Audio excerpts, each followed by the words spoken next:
하나님이 또 아브라함에게 이르시되 내 아내 사레는 이름을 사레라 하지 말고 사라라 하라.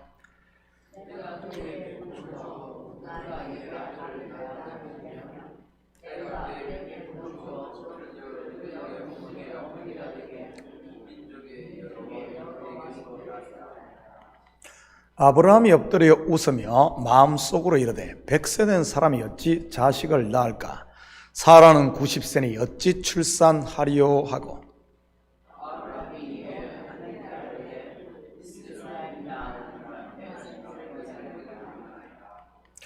하나님이 이르시되 아니라 내 아내 사라가 내게 아들을 낳으리니 너는 그 이름을 이삭이라 하라. 내가 그와 내 언약을 세우리니 그의 후손에게 영원한 언약이 되리라.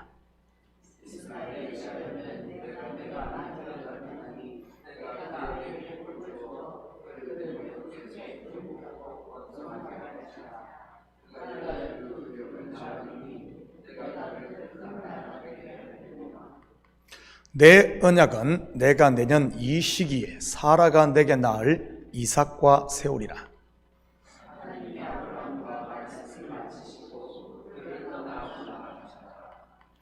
이에 아브라함이 하나님이 자기에게 말씀하신 대로 이 날에 그 아들 이스마엘과 집에서 태어난 모든 자와 돈으로 산 모든 자 곧 아브라함의 집 사람 중 모든 남자를 데려다가 그 포피를 베었으니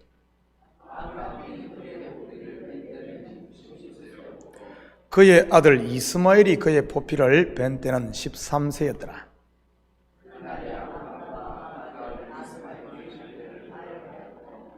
함께 읽겠습니다. 그 집의 모든 남자 곧 집에서 태어난 자와 돈으로 이방 사람에게서 사온 자가 다 그와 함께 할례를 받았더라. 아멘. 좋은 아침입니다. 남자는 자기를 알아주는 사람을 위해 죽고 여자는 사랑을 위해 죽는다는 말이 있습니다. 이 말은 남자는 인정받을 때, 여자는 사랑을 받을 때 가장 행복하다는 이런 뜻이겠지요. 저도 나이가 50이 넘는 중년이 되다 보니 이 말에 공감이 갑니다. 그렇다면 하나님은 언제 가장 행복해 하실까요? 다시 말해 인생들로부터 어떤 말, 곧 고백을 들을 때 가장 기뻐하시겠습니까? 할렐루야, 하나님 영광 받으시옵소서 할 때일까요?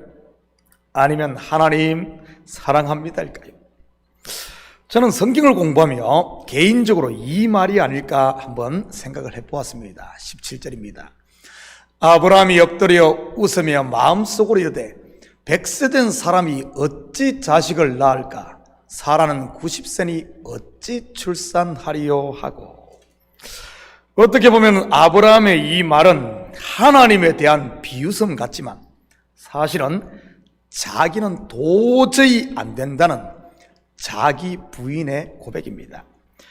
100세 된 사람이 어찌 자식을 낳을 수 있겠습니까? 도저히 불가능한 것입니다. 그것도 생식기를 자르는 할례를 받은 죽은 사람이 말이지. 90세 된 여인이 어찌 자식을 낳을 수 있겠습니까? 그것도 경수가 끊어진 즉 태가 죽은 여인이 말입니다. 그것은 천지개벽이 일어나도 불가능한 일입니다. 바로 자기뿐만 아니라 아내까지 완전히 죽었음에 대한 고백 말입니다. 다르게 표현하면 나는 죄인입니다 하는 고백이지. 죄를 자기 입으로 자백했으니 이제는 남은 게 무엇이겠습니까? 심판밖에 없는 것이지. 죄의 삭선, 사망, 곧 죽음 말입니다. 그럴 때 어떤 일이 일어납니까? 죄로에서 백으로, 무에서 유로, 죄인에서 죄삼, 의인으로, 땅에서 하늘로, 사망에서 생명으로 부활하는 것입니다. 무덤 문이 열리는 것이지요. 인생 역전 정도가 아니라 완전히 새롭게 태어나는 것입니다. 본 어게인, 중생 말이지요. 처음 하늘과 처음 땅이 없어진 자리에 새 하늘과 새 땅이 임하는 것 말이지요. 우리는 본문과 같은 모습을 또 다른 성경에서 확인할 수 있습니다. 사무엘하 12장 5절입니다. 다윗이 그 사람으로 말미암아 노하여 나단에게 이르되 여호와의 살아계심을 두고 맹세하노니 이 일을 행한 그 사람은 마땅히 죽을 자라. 이 일을 행한 사람이 누구입니까? 비유 속에서 말이지요.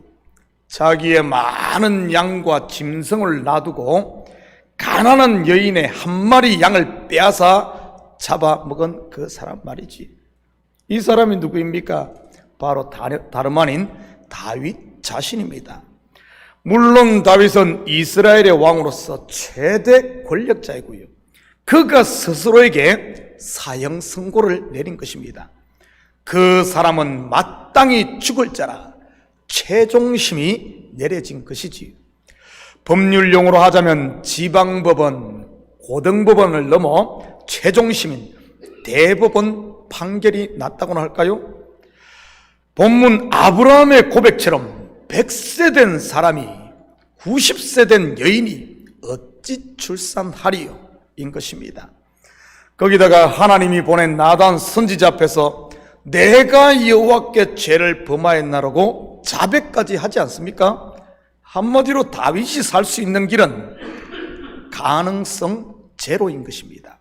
그런데 어떤 일이 일어나죠? 여호와께서도 당신의 죄를 사하셨나니 죽음에서 생명으로 부활하게 되는 것입니다. 그리고 자기가 취한 우리아의 아내 밧세바를 통해 자기의 왕위를 이을 하나님이 사랑하시는 자라는 이름을 가진 여디디야 곧 솔로몬을 낳게 되고요. 인간의 논리나 이성으로 어떻게 이것을 설명할 수 있겠습니까? 우리는 이것을 통해 하나님께서 가장 기뻐하는 것이 무엇인가를 확인할 수 있습니다. 바로 나의 아담됨을 아는 것, 나는 죄인입니다 하는 고백인 것입니다. 이 고백을 몸에 새긴 것이 바로 할례인 것입니다. 나는 죽은 자입니다. 나에게는 소망이 없습니다.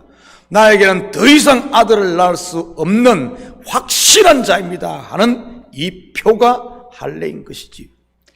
저는 우리 식구들이 사람의 길을 즐겁게 하는 달콤한 말보다는 하나님을 기쁘시게 하는 자기 부인의 고백을 통해 마음과 삶에 새 하늘과 새 땅이 임하는 복이 있기를 축복합니다. 23절입니다. 이에 아브라함이 하나님이 자기에게 말씀하신 대로 이날에 그 아들 이스마엘과 집에서 태어난 모든 자와 돈으로 산 모든 자 곧 아브라함의 집 사람 중 모든 남자를 데려다가 그 포피를 베었으니. 여기서 우리는 중요한 두 가지 사실을 확인할 수 있습니다. 먼저는 이 날에입니다. 무슨 말입니까? 바로 적극적인 순종을 했다는 그런 말입니다.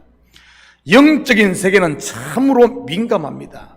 성령의 역사가 있는 곳에 사단의 역사가 함께 있으니 말이지요. 제가 주일 설교에서 말씀드렸듯이 귀신은 귀신같이 압니다. 그럴 수밖에 없는 것이 성령의 역사는 곧 사단의 쫓겨남을 의미하기 때문인 것이지요. 지렁이도 밟으면 꿈틀거린다는데 사단이 가만히 있을 리가 있겠습니까? 그러기에 하나님의 말씀이 임하고 성령의 감동이 있으면 빈틈을 주어서는 안 됩니다. 왜냐하면 빈틈을 주는 순간 사단이 역사에 말씀을 왜곡시키고 성령의 감동을 의심하게 만드니까요. 분을 내어도 죄를 짓지 말며 해가 지도록 분을 품지 말고 마귀에게 틈을 주지 말라는 에베소스의 말씀도 같은 맥락이지. 그런데 아브라함이 다른 것도 아닌 자기 죽음을 의미하는 할례를 행한다는 것이 그리 쉬운 일이었겠습니까? 요즘같이 의술이 발달한 것도 아닐 텐데 말이지. 얼마나 망설여지겠습니까? 아마 이날 적극적인 순종이 아니면 바로 마귀가 역사했을 것입니다. 저는 그런 분들 참 많이 보았습니다. 뭔 일만 있으면 목사님 뭐 하자고 하면은 목사님 다음에요. 아니면은 목사님 기도해 보고요. 물론 때로는 기도해보고 신중하게 결정해야 할 일들이 있습니다. 그런데 자칫 그 기도해 보겠다는 그것이 마귀에게 빈틈을 줄 수 있다는 사실도 잊지 않았으면 좋겠습니다. 기도해 보겠다는 말이 사단이 제일 좋아하는 말이 되게 해서야 되겠습니까? 다른 것은 좀 느리더라도 하나님의 말씀과 성령의 감동에 대해서는 바로 순종할 수 있기를 축복합니다.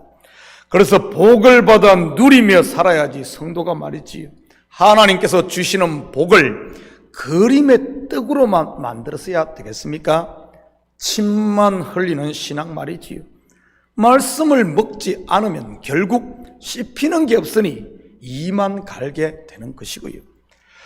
다음은 할례를 받은 사람이 아브라함뿐만 아니라 하갈의 소생 이스마엘 그리고 집안의 모든 남자들이었습니다.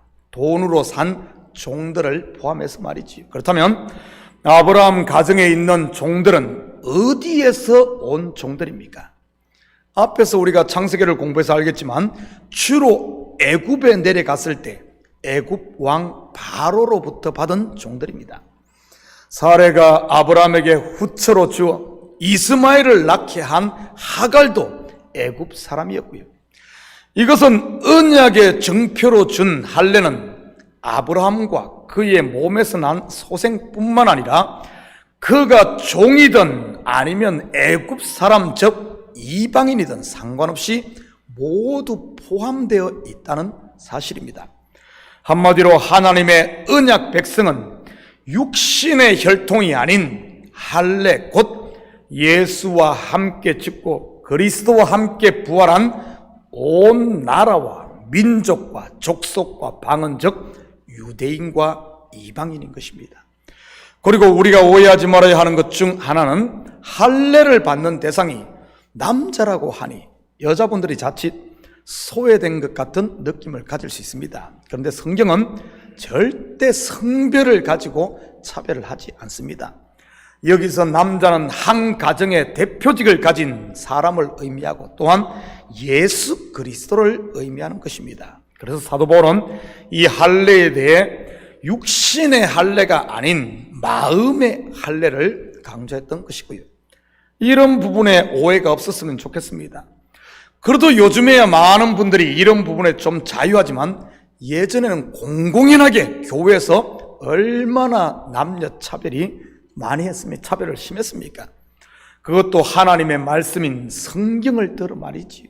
성경을 겉으로만 봐서 자기 어떤 유익을 위해 이렇게 봤기 때문에 그런 것입니다. 성도는 모두 천국을 상속받는 하나님의 아들이요 또한 그리스도의 신부인 여자들인 것입니다. 저는 우리 식구들이 그때까지만 머물지 말고 속의 것 곧 진리를 알므로 이런 것에 매여 쓸데없는 시간 낭비하지 마시고 하나님의 아들로 그리스도의 신부로 당당하게 살 수 있기를 축복합니다. 사랑하는 성도 여러분, 오늘 하루도 여러분이 선 그곳이 보내신 곳이요 거룩한 자리임을 믿으시고 마음의 할례를 받아 성령의 음성을 듣고 무엇보다도 적극적인 순종을 통해 성령의 열매를 풍성하게 맺어 하나님이 기뻐하시는 그런 복된 삶을 누리시기를 예수님의 이름으로 축복합니다. 같이 기도하십시다. 사랑의 아버지 하나님, 참으로 감사를 드립니다.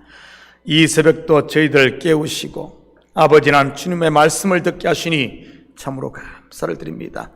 우리의 마음에 할례가 있어 아버지 하나님 하나님의 말씀이 들려지게 하시고 하나님의 말씀이 들리고 성령의 감동이 있을 때마다 아버지 하나님 바로바로 순종하는 이런 삶을 통해 아버지 하나님 성령이 역사할 때마다 성령의 열매가 맺혀지는 우리의 삶이 되게 도와주시옵소서.